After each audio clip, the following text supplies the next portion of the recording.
Alright guys, welcome to the recap special episode 20 of Boxing Manager, where I'm going to go through a basic recap of the saves so far in the form of looking at the Hall of Fame, looking at the top 100, the GOAT top 100, just going through the list of all the top fighters in the save, and of course, all the top fighters in our promotion, which is what we're going to do first.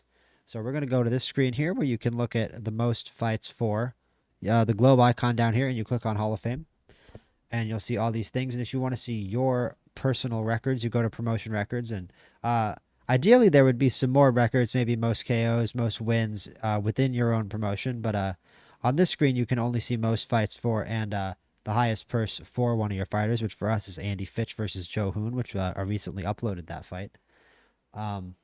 Which didn't go well for us.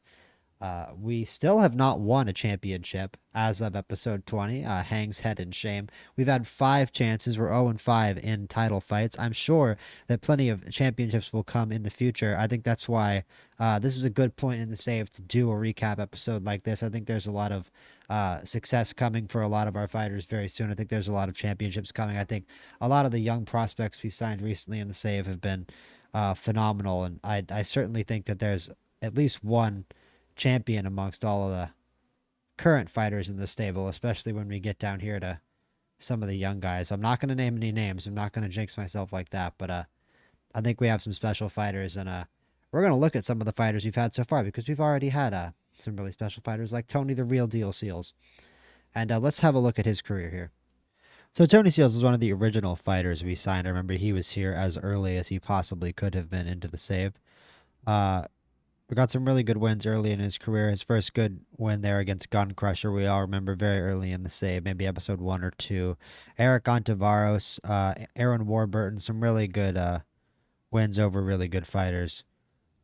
Gabby Riquette, and then this draw against Badu Cody, and then very impressive. I mean, he's really just fighting nothing but killers here. He's got such a great track record. The middleweight division in this game is so stacked.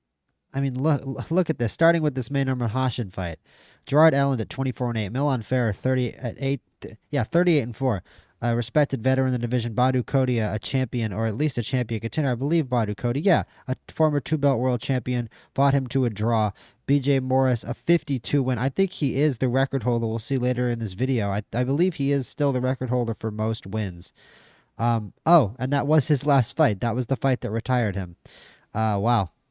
So he retired BJ Morris. That's incredibly impressive, actually. He retired the world record holder for wins. What an achievement there for Tony the Real Deal Seals. I mean, maybe that was the moment we gave him the nickname Real Deal. If it wasn't, it was when he KO'd Rastkar Wid in the second round. That's a world champion. I mean, if this guy isn't a world champion, all right, you could say we didn't win a belt. This man knocked out back-to-back world champions. Was Andre Foster ever a world champion? No, but he definitely fought for a championship.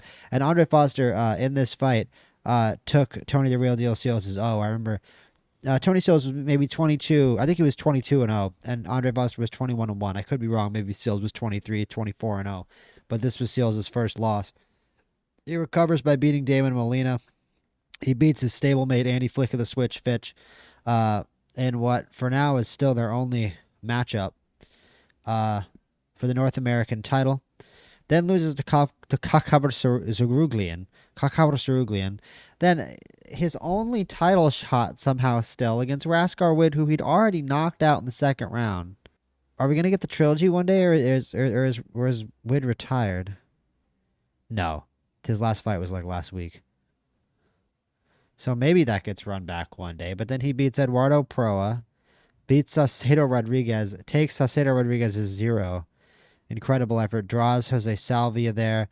Malumba Foreman is a great fight. Defends against Andre Foster. And is that a trilogy fight or just a duology? No, it's the second fight. A sequel, rather.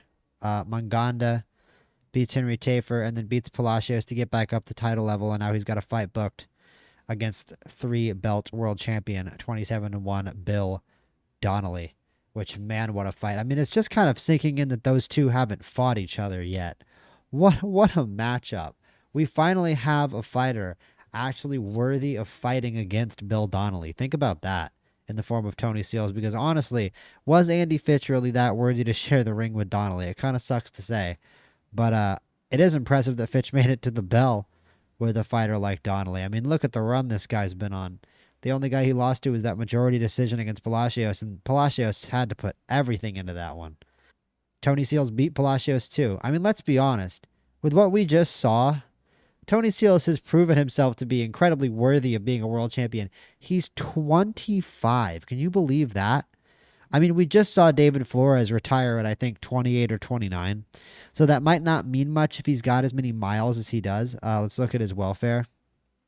It says he has no interest at retirement, but it says he's taken more damage than necessary, and there's some concern. Clear signs that his career is taking an increasing physical toll, and he's just now hitting championship level. He only has 9 conditioning as well, so we may not end up seeing the longest career for the real deal here, unfortunately, as if 33, 3-2 is that short of a career.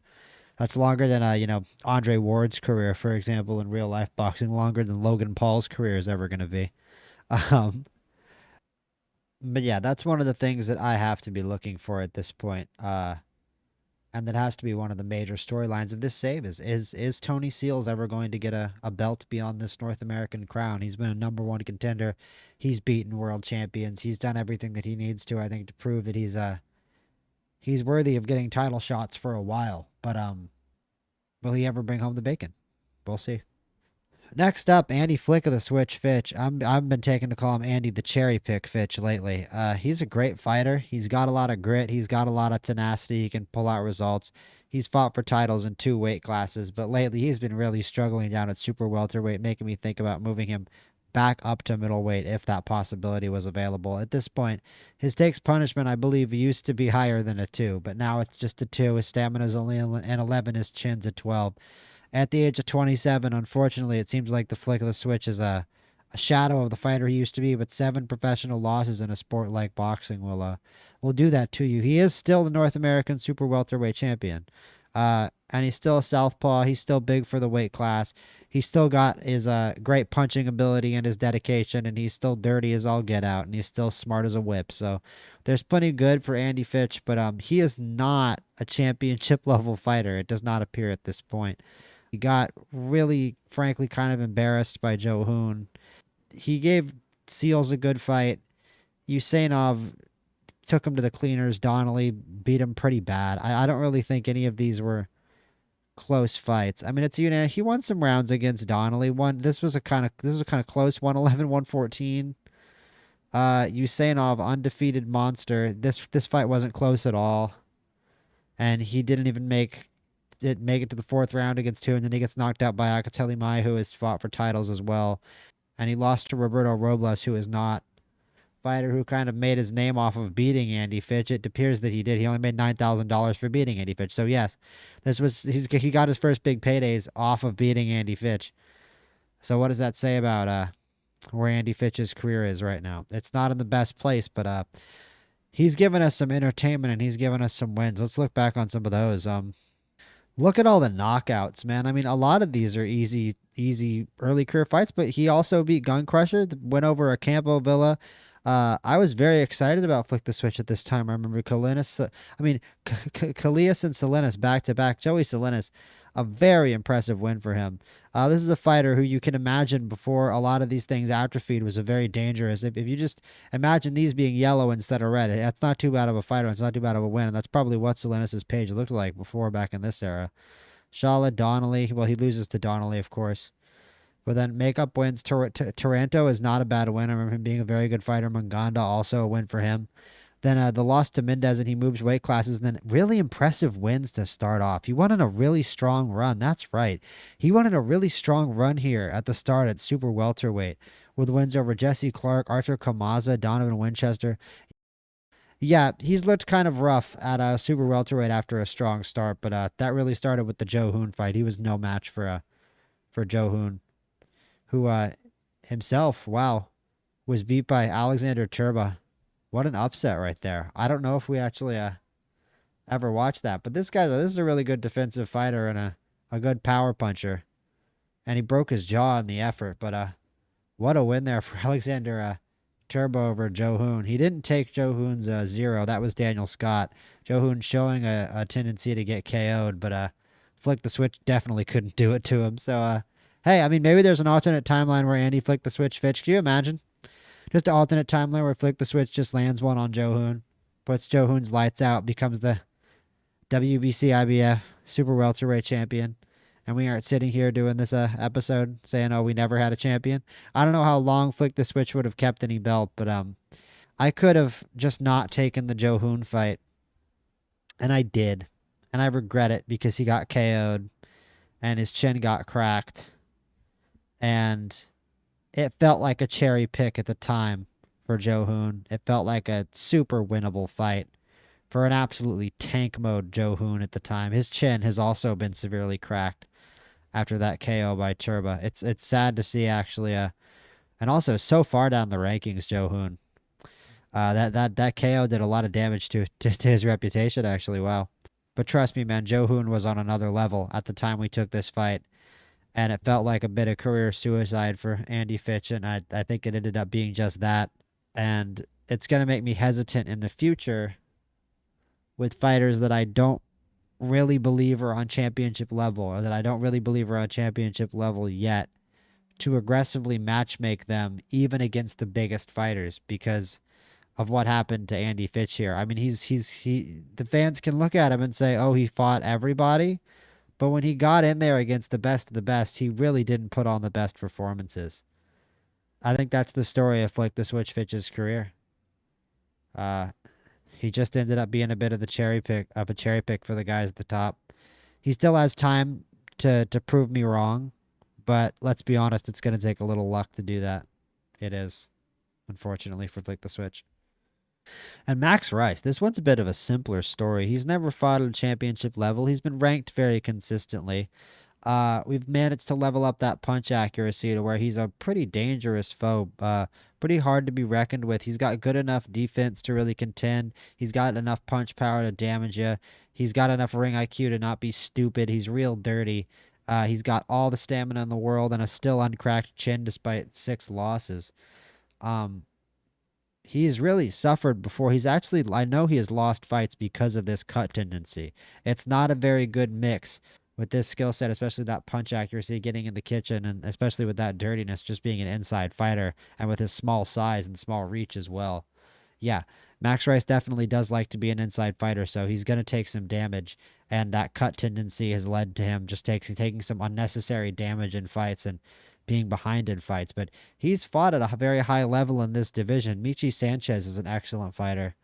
Uh, he's had an excellent career, kind of fighting all comers. I never really expected Max Rice to be a top level contender, but he's managed to build up quite a reputation for himself in the super flyweight division. Although at this point, I am having to question the ethics of matching him up against an absolute beast who we will get to later in the Florida man, Fred Morales, who has yet to get a title shot, frustratingly, and who I would essentially just be feeding Max Rice to Fred Morales. I don't think Max Rice would have much of a shot to beat Fred Morales. I don't think there's only a couple super flyweights on the planet that do have a chance to beat Fred Morales, and Max Rice is sadly not one of them. So I don't really want to put any more damage on Max Rice or give him any more losses.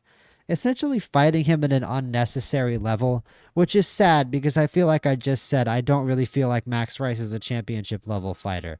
But despite all of his service to the promotion, I just kind of don't. Don't tell him I said that. And another reason I think it was appropriate to make this video now is because we recently had our first retired fighter who fought his whole career for the promotion in David Flores. Kind of surprising that he retired at 27. Retired very recently, just a couple weeks ago in games. He still has an active injury here, but he is retired. It says it right there. It says retired right there. Only 33 fights, but 8 losses in the heavyweight division will do that to you. A lot of decisions as well, only 13 knockouts, so a lot of his fights went the full distance. I'm sure he took a lot of damage throughout his career. 20 defense, a fantastic defensive fighter, and even that wasn't enough to save him from the wages of the heavyweight division. Also an incredibly dirty fighter and an aggressive fighter, so he probably did end up on the inside more often than not. 6'4" isn't particularly massive for a heavyweight anymore these days, but David Flores was a warrior, man. a dedicated fighter, a hell of a fighter. He never quite had the hands, never quite had the punch power in there to really round out his skill set and become a world champion. But if imagine if he just had 16, 16, and especially if he had like 18, 18, you're talking about a world heavyweight champion. You really are. You're talking about a guy who could really be close to that level.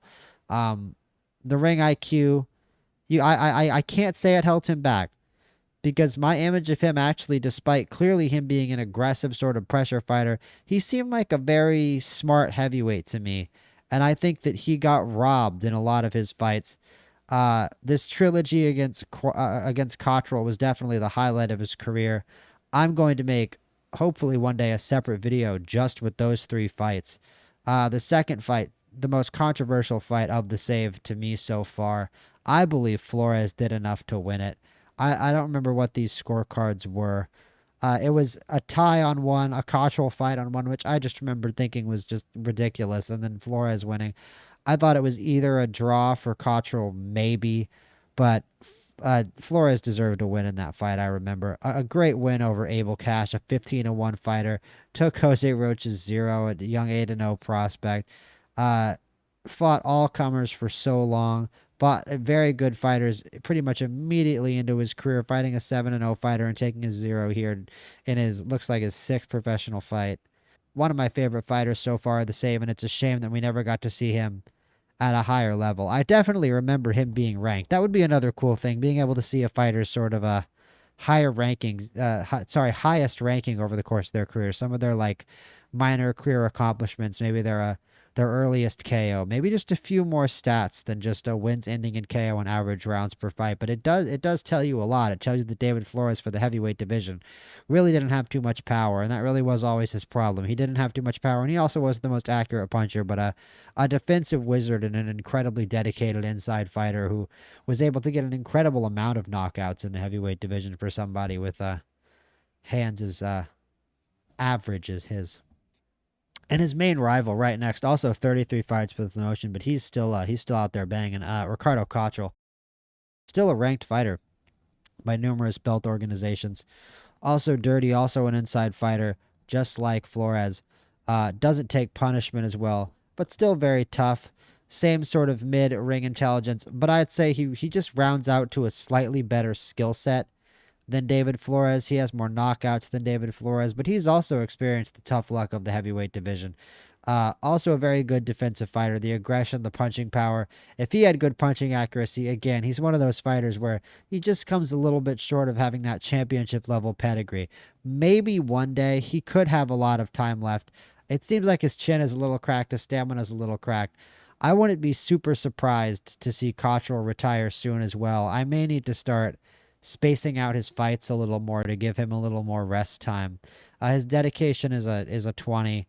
His aggression is a 20. You love to see those things, but it's gotten him in trouble. But he's fought at very high levels of the heavyweight division, even more so relative to David Flores. These two fights against Flores, of course, but there are some especially higher level heavyweights than I think Flores ever encountered here.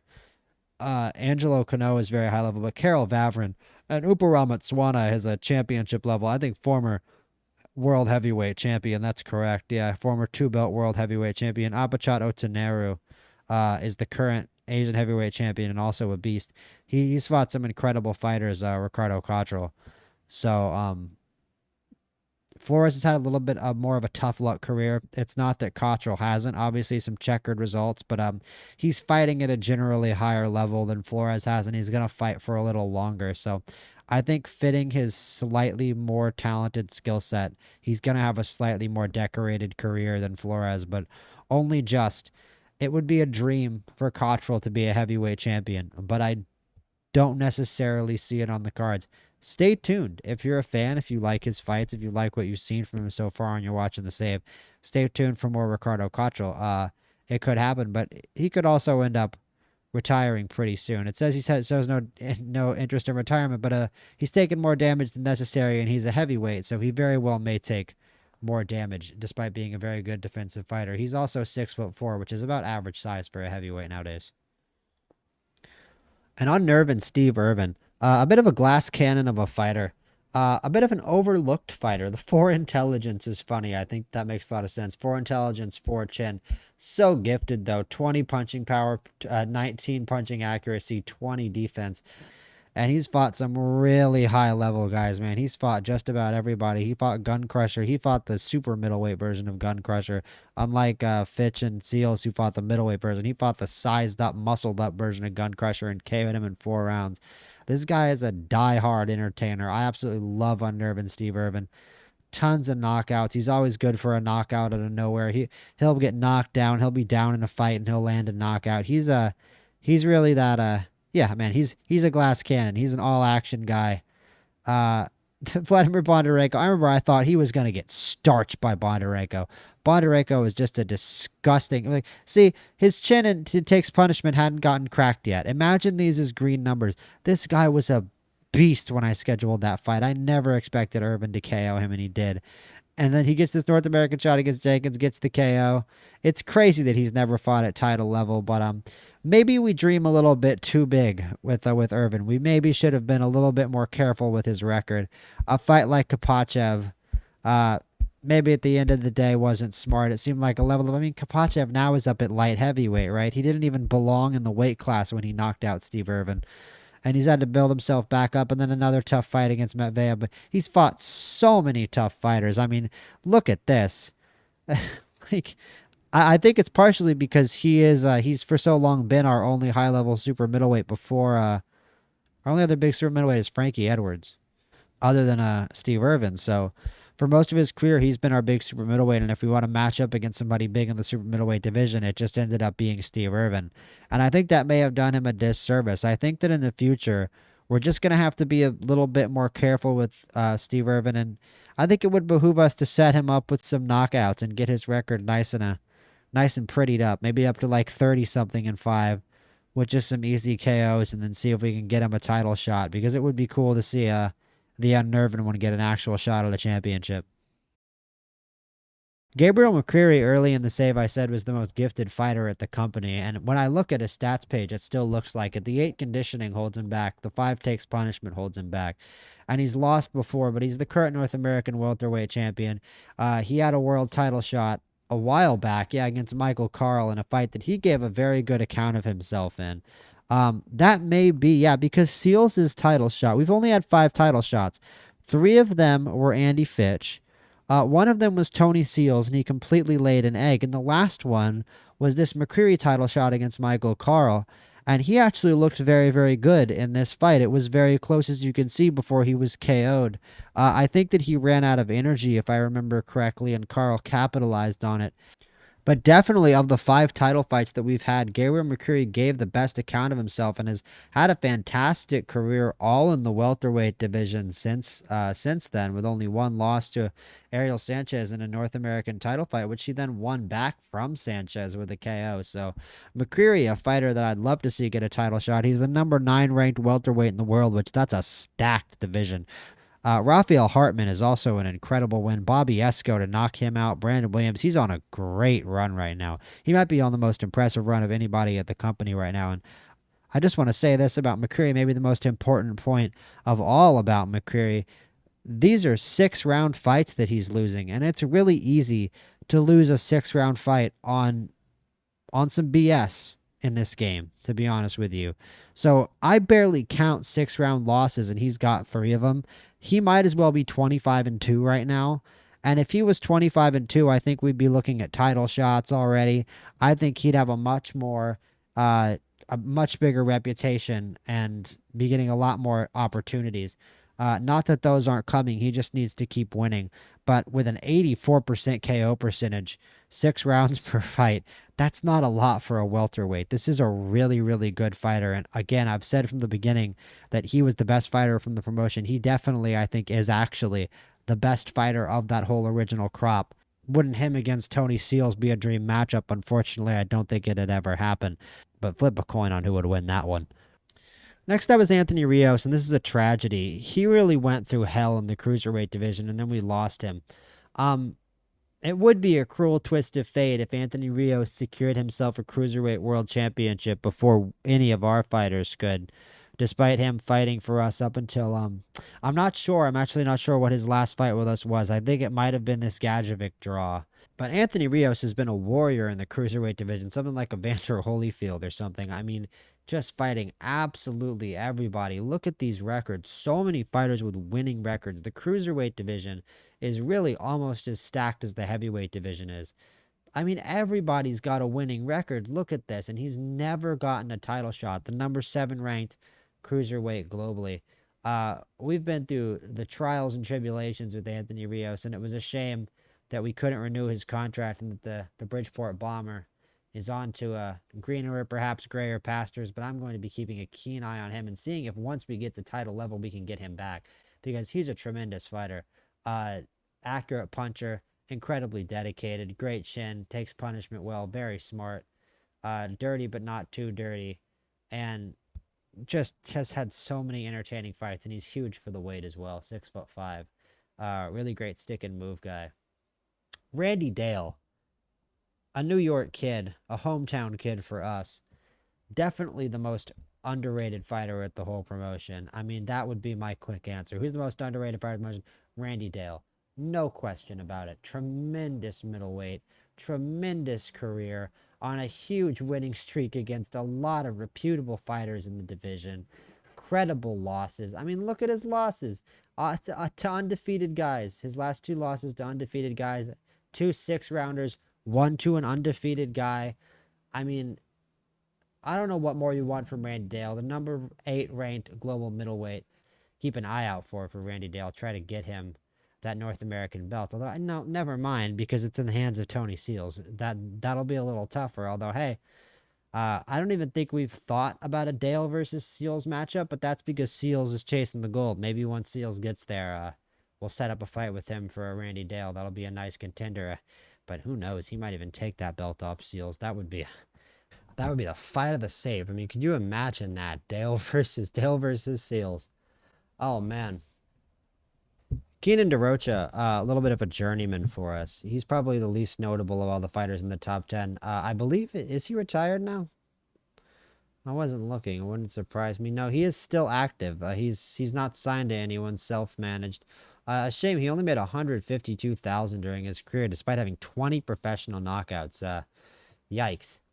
That's not pretty. Almost makes me want to sign him back and set him up with a bunch of easy KOs so we can make more money, because it's insane. I mean, 5.3 rounds per fight at super bantamweight. That's not a very heavy weight class that's supposed to have a ton of KOs, and a 100% KO percentage. Keenan KO Darocha. That's really what he was all about. You put him in there, he's either going to lose or knock the guy out. So, I mean, you want to talk about all-action fighters. You want to talk about fan favorites. It doesn't get better than Keenan Darocha. Lamont Williams. Kind of had a little bit of a low-key career, but he's kind of a little bit of a low-key guy. Never really been that high on the ceiling for Lamont Williams. He's struggled a little bit recently. We've been thinking about a weight change. Kind of a frustrating career, to be honest. Lots of KOs, lots of success. He's handed some frustrating losses to a lot of reputable fighters in this division, given our promotion of presence in the featherweight division. But he's just struggled to break into contender status, to be honest with you. You see that he's made $430,000 in his career, which isn't terrible. Only 25,000 fans, and just not the highest ceiling on Lamont Williams. But he's done a very good job building a professional career for himself.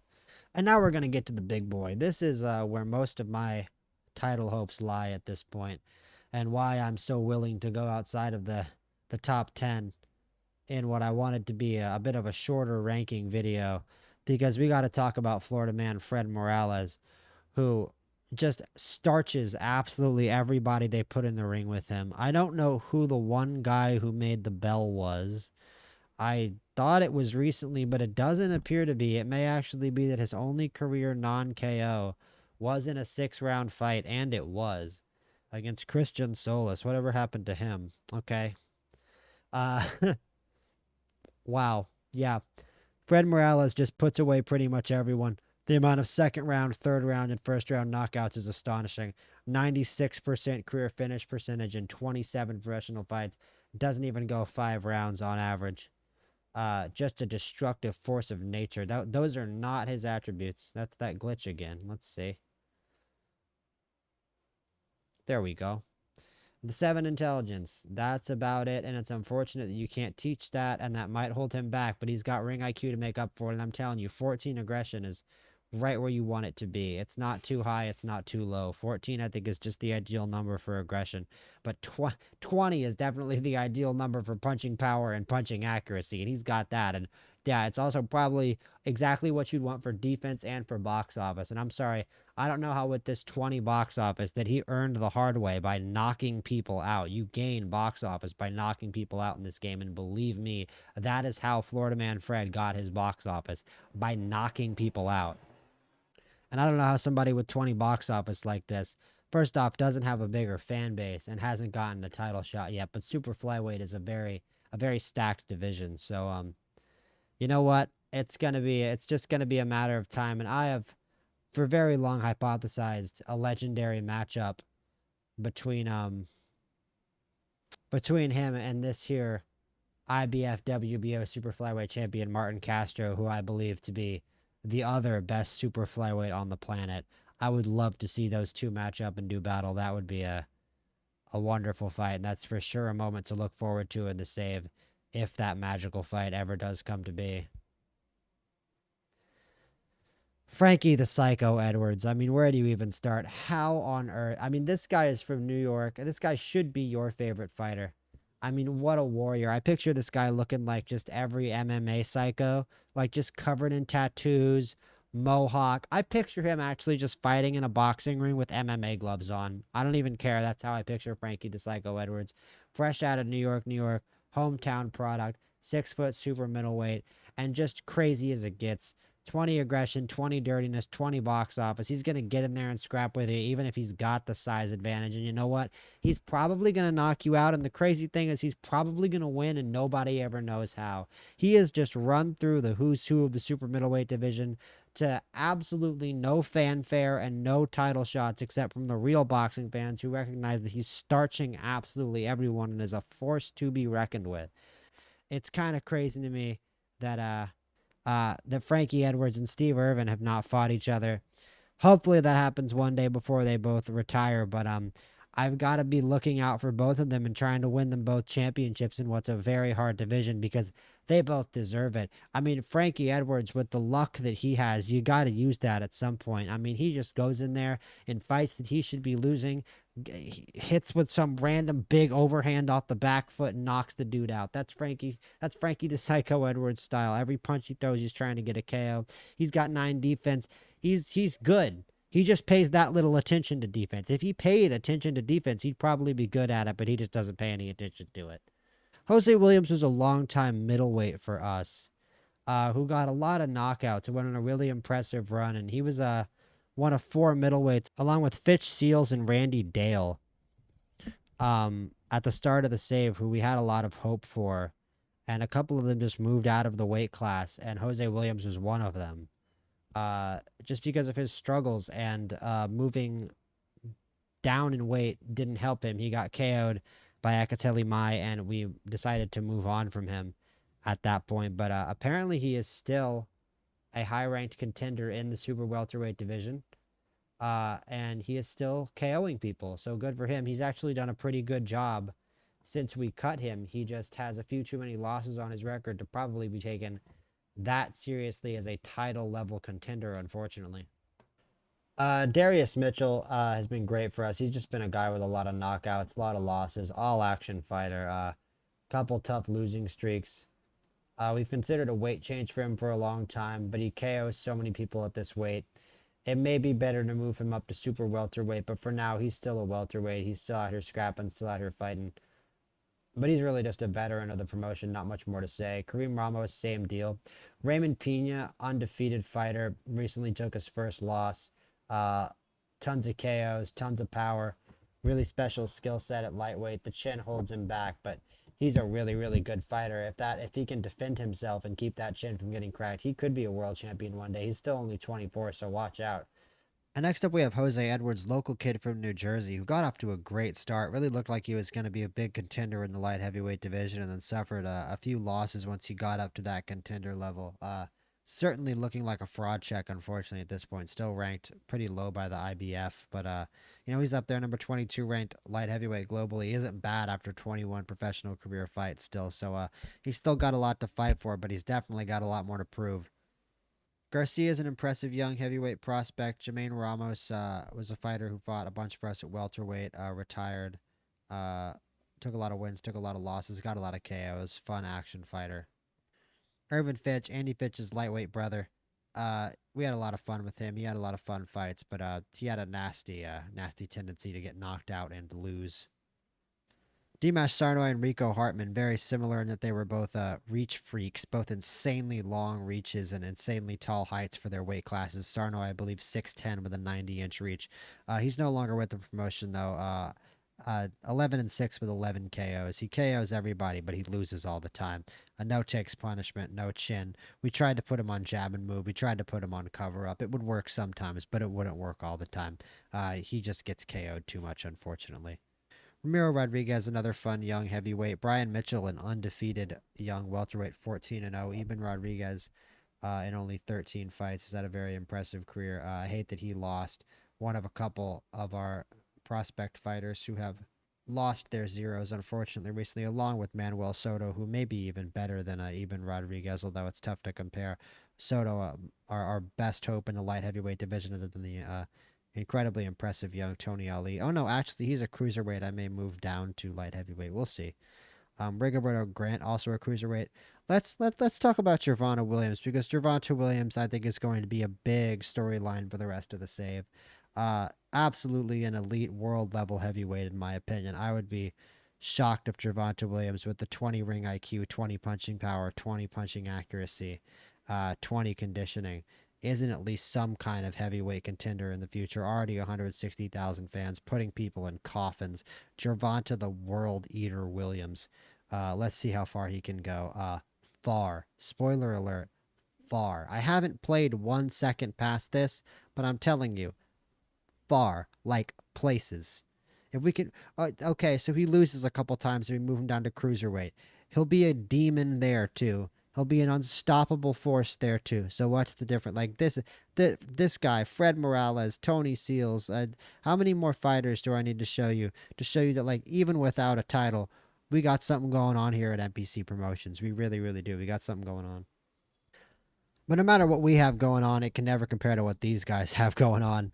Let's look at the all-time GOAT list. How about this? Let's just get super nerdy here and deep into this Boxing Manager save. Why not? And let's have a look at, we're not going to look obviously at the whole GOAT top 100. We're just going to take a little reminiscent stroll here. Sardar Yusupov has a very, very good chance to go 50-0. And that may be the biggest overarching story in the larger world. Absolutely unbelievable that he has kept his 48-0 undefeated mark despite having only 9 takes punishment and 11 defense, 7 conditioning. It really goes to show you what intelligence, ring IQ, and punch accuracy can do. And I'd imagine that that dedication has a lot, 20 dedication has a lot to do with making up for that 7 conditioning. And it goes to show you having a red conditioning here. If your other attributes are good enough, you can make up for it. This KO over Akateli Mai was the most insane KO of the entire save in the whole world. We've had some crazy KOs. That KO, he was about to lose. He was way down in this fight. 1 second. Let me just take a look here. Akateli Mai, a journeyman of the save, a guy who's been a force in the save, 23-6, not the greatest record. He was 4 rounds up on undefeated 47-0 Sardar Yusupov. Imagine if Floyd Mayweather, back when he was going on his undefeated run, was down 4 rounds to somebody. I don't think that ever happened. And Sardar Yusupov just pulled it out of the bag with a magic KO of Mai. One of the best moments of the save so far, and he proved that he is #1 in the GOAT rankings right now, no doubt about it. James Ray was my pick for GOAT when I looked at just all the top level fighters when I was looking at the universe at the start of the save, as I like to constantly remind people as I go through the save that I knew how good James Ray was at the start of the save, and he proved me right. But he did prove me right. A 13-1 title record. By the way, Yusupov's title record there was 19-0, which I look at with just vicious envy. Ray, though 13-1, recently lost to Michael O'Malley. He's of course getting an immediate rematch. What an unbelievable special heavyweight who, if you want to know the who's who of the heavyweight division, you can pretty much look at the other guys who challenged him. Just taking on all comers, taking people's zeros, taking people's ones, taking people's twos, just going up to the most dangerous guys in the world, and just he really does dominate all of these fights, is what I really want to clarify. He dominates all of these fights. Until O'Malley, he just put everybody on skates. And the truth is, we didn't watch this fight. I accidentally skipped this fight. I hit the big green button over here in the corner of the screen that advances the game and accidentally didn't watch this fight. I have an inkling that if we actually went in and watched this fight instead of quick simming through it, James Ray would have just completely destroyed Michael O'Malley, because we watched all the other James Ray fights. And in every James Ray fight that we watched, he absolutely destroyed the opposition. It could be that he became washed up overnight, or I could have jinxed it. So James Ray fans, just blame me. I blame myself.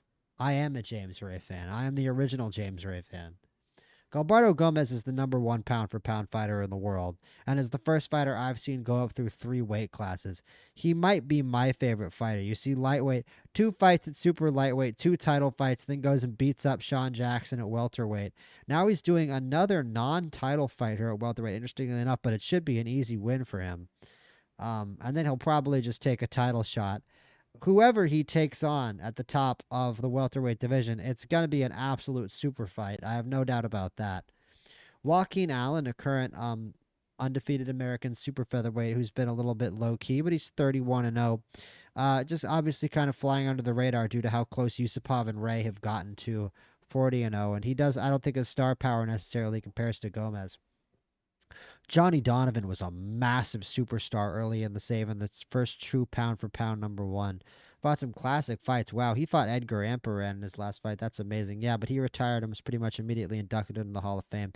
He didn't actually fight too many fights. He retired in 27. That wasn't that recent. That was early in Amperin's career. Amperin is now a 25-0 undefeated welterweight champion. Actually, undisputed welterweight champion. So you want to talk about the super fight, that's what it would be. Gomez versus Amperin. So y'all have that to look forward to too. Joshua Martinez Morales. I don't think I paid that much attention to the bantamweight division. He is the current undisputed. He doesn't have the ring belt, but he's got all the bantamweight belts, and he's been at bantamweight dominating. Only a couple losses to some weird fighters I don't really care about. When he fights the big top level guys, he gets the job done every time. Joshua Martinez Morales, a hero in Mexico probably in this universe. 9-0 with 9 KOs in championship fights. Let's just go down quickly through the list and look at some other big fighters. I'm just going to pick off the special ones. Muratov, we watched a lot of his fights. Mascara, the pride of that is Colombia. I didn't want to get the country wrong. That is Colombia. I didn't see the veto. I'm like, is that Venezuela or Colombia? It's Colombia. Usainov has been fantastic in the super middleweight division. Those fights against Ilya were just classics. He knocked out Andy Fitch. He knocked out Milan Fair. He's had an awesome career. Christian Usainov, I've enjoyed watching his fights. Joe Hoon, absolute monster. Gave us one of our most PTSD-inducing losses. Super long title record. Luis Masso twice, classics, and then getting KO'd here by the underdog and Alex Turba. Joe Hoon has had an awesome highlight reel career. I'm sure boxing fans have been all enjoyed. Joseph Manigo, the pride of the Philippines. This guy's an absolute monster. Unfortunately, has run into troubles lately in his career, but a ton of title fight fun for Joseph Manigo. A bunch of fun fights. Here, remember the Caballero fight, the Yixian Sun fight was awesome as well. And of course, this duology here against Caballero. And then, of course, a couple fights against Uliza that he lost. And I remember this fight against Takeshi Yamai was one of the best of the whole save. I remember that was one of the best fights of the whole save. This was an absolute war. This was a banger. Joseph Manigo against Takeshi Yamai. Bill Donnelly, the current top-ranked middleweight in the world. Of course, the upcoming opponent of the real deal, Tony Seals, in his second weight class. He was never a super welterweight champion, interestingly enough, but man, he has been a winner absolutely everywhere, only losing to Uriel Palacios recently. And I also remember disagreeing very strongly with this decision in the Donnelly Palacios fight. I remember very strongly believing that Bill Donnelly won. So, in my record books, at least, and I would imagine in most Bill Donnelly and most Irish boxing fans in this universe's book, Bill Donnelly is still considered to be an undefeated fighter. I also don't believe that he lost to Palacios. Luis Rodriguez, a very notable undefeated fighter. Mehdi Yusupov, we had a lot of fun watching. Emil Ronson ended up retiring, one of the better fighters in the lower weight classes. I believed he was the strawweight champion at the start. He was, and then he moved up to flyweight and didn't quite have the same success. Although it's just a bit mean. He didn't get a title shot. Actually, he probably should have gotten a title shot somewhere in here, man. He came up from strawweight, and just the disrespect, unreal. The disrespect for the strawweight moving up, kind of crazy. Raskar Wid, Michael Carl, some of our most notable opponents, Edgar Ampran, who will very soon be in higher up in these rankings, and Upa Ramatswana, who, despite all these recent losses, an absolute warrior of the heavyweight division, a quadrology against Deshaun Keys that will live on in the echoes of boxing lore forever. Every single fight ending in the second round. Four fights, 8 rounds, 2 each. Ramatswana is a South African fighter with the spirit of an American heavyweight. So many awesome fighters on this list we've watched. Martin Castro, Iliev involved in so many classics. Rosa involved in a lot of classics. Adam Lovett was involved against Don Reyes, actually right there in some of the best fights that saved. Kapachev, Danny Snow. We can't go on forever. Let's take a look at the rest of this stuff. Let's go to the Hall of Fame here. The only 2 Hall of Famers so far. I don't really know what the game's actual what it takes to actually be a Hall of Famer in the game. Maybe a little fun and we haven't had more Hall of Famers, or maybe it's just coincidental that these are the only really 2 legendary level fighters who have retired thus far.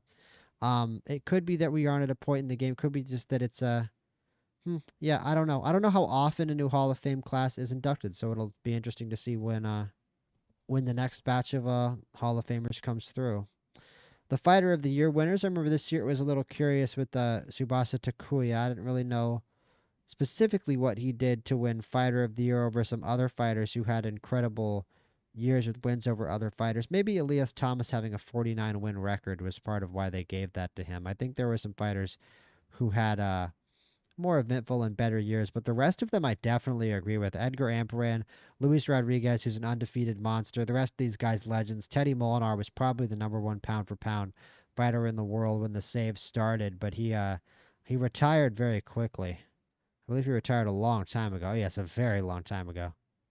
But was involved in a couple classic fights, including one against John Potsy. John Donovan, obviously the hero of the early save, and Dwayne Little had a great year here in the year that he won Fighter of the Year. I believe it was this year right here where he knocked out the seemingly unbeatable light heavyweight champion Mehdi Yusupov, and it's fun to see that Dwayne Little eventually moved up to a cruiserweight to be involved in all the chaos up there. Even knocked out a cruiserweight legend in Slajan Filipovic before losing to Nathan Gonzalez in a fight that we watched and enjoyed very recently. Champ Magazine, the rarest belt in boxing, they sure like giving it to Soar. We just ended up calling this fighter Soar because I have a lot of trouble pronouncing his name, so we just called him Soar. He is, of course, still fighting. He's moved up to featherweight after being a long reigning champion at super bantamweight and having a classic rivalry with Sonny Becerra. And next up, it's most title wins, where you will find absolutely no one from our roster. Sardar Yusupov, 19 title wins, almost coming up on his 20th. Joaquin Allen, very impressively in a short career with 16 title wins. Gomez, #1 pound for pound, 13. Usainov, 13. And James Ray, the heavyweight, with 13. It'll be interesting to see what Gomez ends up with. It'll be doubly interesting to see when we get way deeper into this save what this highest number ends up at. It's worthy noting that a lot of fighters have not really been able to have full-length careers yet. In fact, I think practically nobody has had a real full-length career where their whole career happened in the save, right? If a fighter spawned in with a 0-0 record in the save, they haven't had enough time to fight a full career and then retire. David Flores is only 27, right? I mean, he fought a lot of fights, but he's only 27. There aren't a lot of fighters like David Flores retiring that young or that soon. So a lot of the fighters with long records, a lot of those fights happened outside of the save. Like with Sardar Yusupov, he definitely doesn't have 48 fights in the save, and that's part of why he has a 48-0 record. I don't think that if a fighter with Sardar Yusupov's defense, takes punishment, or stamina spawned into the game at the start, that they would ever actually be able to go 48-0. He's been very lucky to amass the record that he actually has, and it's not a quote-unquote real 48-0 record. You actually know what the record is. It's 19-0. That's Yusupov's real record. Every one of his fights has been a title fight, and he's won all of them. So you can see the 48-0, but he's really only 19-0 in the sim. Hate to kill that that dream for you guys. This screen actually basically just means that Yusupov has defended his title 19 times. And no one else has defended their title that many times other than Yusupov. James Ray defended 13 times. This is essentially a title defenses screen. And most career wins, and this is why I just went on that little rant. You can't really trust this one. There's no real telling how many wins most of these guys really have, because most of these are outside of the simulation. A lot of these guys just spawned in with a lot of these wins already on them. Like BJ Morris started the game like 46-0 or something. He was like the artificial Mayweather, and then he ended up 52-6. This isn't really that important of a screen, to be honest with you, so I'm going to skip over it. Most career KOs, same deal here. It's impossible to have 40 KOs by this point in the save, so this is a fun screen, but it's not going to be that relevant until later. Highest earnings. Now, this one's very interesting. James Ray dominating the earnings chart in the heavyweight division. $237 million. That pays to be the heavyweight champ. A lot of these other guys have had very impressive careers, but haven't been able to put together a financial accomplishments like James Ray, who has just put on big show after big show and big fight after big fight. I'd imagine that it helps his hometown of Boston being a big boxing market with a big arena in it. Just selling it out, selling those pay-per-views, big cards, big heavyweight fights, and big money for James Ray. Only 2 fighters over 100 million thus far, Yusupov and James Ray, of course. And we go down the list a little bit to see a little bit more about how some of the top fighters in the save, how much money they have earned so far. And we look at current followers, and I'm a little critical of this because the followers function in this game is I guess sort of more of like a current clout meter. It's more about who's hot in the game right now, or maybe who's big and from a big boxing country and having a lot of success, you know? Because once you lose most of your followers. And it's kind of funny because that's not really how it works in real life. I'm talking like if Danny Snow got knocked out, he'd go down from like 70 million followers, which is what he's at right now as this 3-belt Ring Magazine heavyweight champion. If he got KO'd by Arturs Margenis, his followers would go down to like 10 million or 9 million or something, which isn't really how social media followers work in real life. So I'm not really in love with that mechanic. Yeah, I don't really place much stock in this or much value in this, especially relative to just, for example, going to the straight up pound for pound rankings. I think it speaks to how much money a fighter can make in theory, but you can just look at the earnings list for that, no? And to round out the video, we're going to look at the all-time highest purse. And the all-time highest purse was earned by James Ray in his one-sided knockout loss to Michael O'Malley. Wow. How you like that? But look at all these highest purses. I mean, this is what I'm talking about. When it comes to making money in this game, you get a fighter from a big city, a big boxing market. You win a belt, ideally in a competitive, popular division like heavyweight. Heavyweight, maybe light heavyweight, middleweight. There's plenty of them. Not strawweight, certainly. Being a heavyweight really, really helps. If you can help it, have it be the heavyweight champion of the world like James Ray, because there can be other fighters here. See, Uparu Botswana versus Danny Snow. That was a mega fight at heavyweight, and it took that to put a dent into James Ray's just successive gate records. You don't even see a fight out of the non-heavyweight division until you get down to Yusupov versus Mai, which was also a recent fight. So it's also cool to see that there appears to be some kind of inflation. The purses get higher as the game goes on, which is to your benefit as the player, actually. I have made absolutely absurd amounts of money in the past with championship level fighters winning undisputed titles and just holding on to them for a very long time. I mean, we haven't won one single belt and we've made 115 million. Tony Seals has made 3 million in his career. Uh Steve Ervin has made 1.8 million. Gabriel McCreary has made 1.2 million. Randy Dale has made 700,000. He deserves more than that. Morales hasn't even made 1 million, which is criminal. Cotrill has made over 1 million, so you're seeing the heavyweight division there again. You see Eben Rodriguez has made almost as much money and about half as many fights as Randy Dale has. Eben Rodriguez just headlined a sold-out show. Manuel Soto also even is a light heavyweight, but he knocks a lot of people out. He's from Buffalo. He's the pride of Buffalo. Almost made 600,000 so far. Jose Edwards, in his ascendancy that I told you about, where he was a very hot prospect, he made over $1 million just with all those 15 knockouts at light heavyweight. And Andy Fitch with $1.4 million as well from those title shots. You can make money in this game pretty easily.